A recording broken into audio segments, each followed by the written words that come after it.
Ms Maguire. Thank you.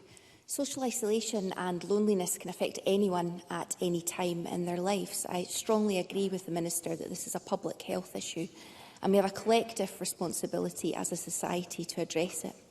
Presiding Officer, I last contributed to a debate on social isolation and loneliness in January 2019.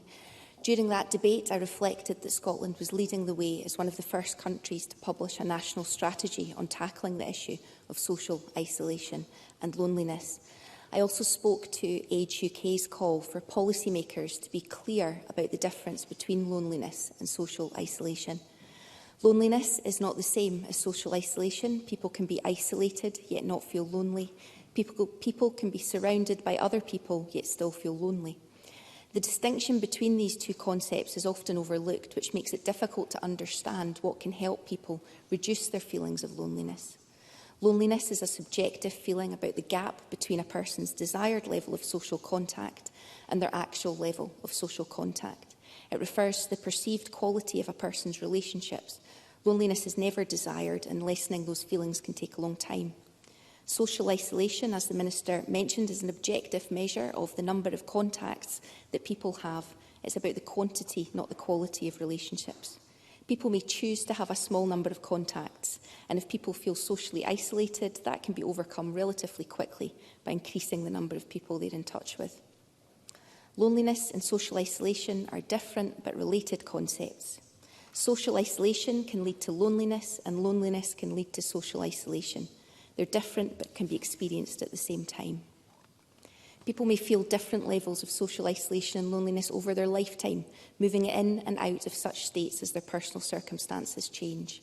They also share factors that increase the likelihood of people experiencing them, such as deteriorating health and sensory and mobility impairments. Quality matters because bringing people together to increase the number of their social contacts is not an end in itself. Good quality, rewarding relationships are needed to combat loneliness. A lot has happened since January 2019, and as the Government motion acknowledges, the COVID-19 pandemic meant that more people across society suffered as a result of social isolation and loneliness. And as is always the case, the suffering was not spread evenly, with those with arguably the greatest challenges already feeling the greatest impact. The biggest increase in loneliness during the pandemic was seen in older adults, those aged over 60.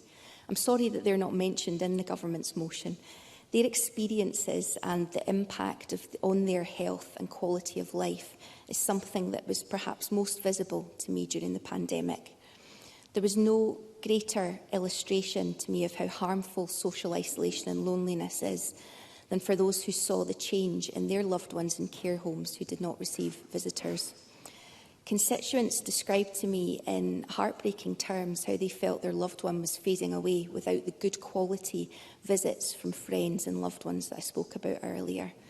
That's something that had a profound impact on me during the pandemic, and I'll never forget it. I know that the lessons have been learned from our experiences in that public health emergency, and whilst older people is no longer specifically in the job title, I'm sure that the Equalities Minister will wish to champion the rights of our older citizens with determination and vigour.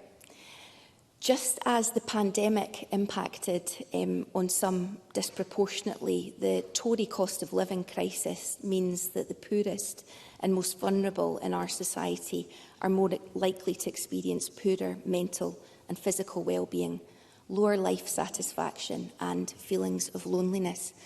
Without a doubt, this will have an impact on people's ability to make and maintain connections, to take up opportunities to interact with one another, and to stay physically and mentally healthy.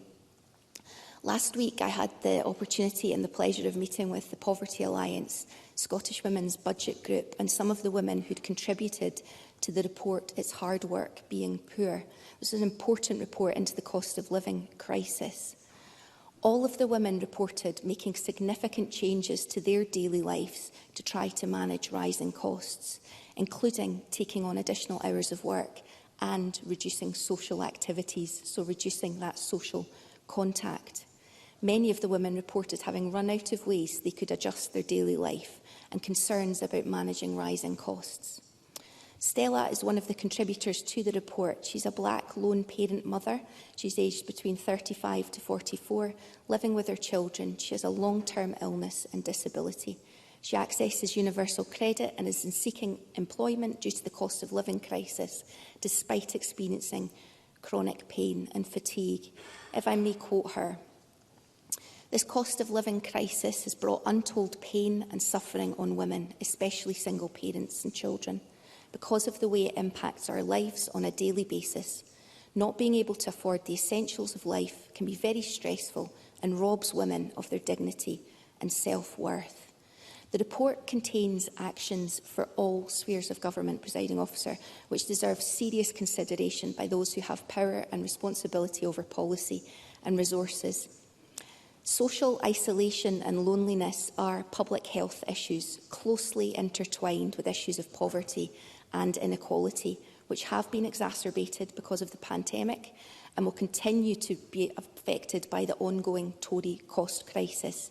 We have a collective responsibility as a society to address this. I welcome the work the Scottish Government is doing so far and encourage them to go further. But goodness, Presiding Officer, how much better could Scotland do if we were free from the need to invest in mitigating Tory harms and had all the levers of a normal, independent country? Thank you, Ms Maguire.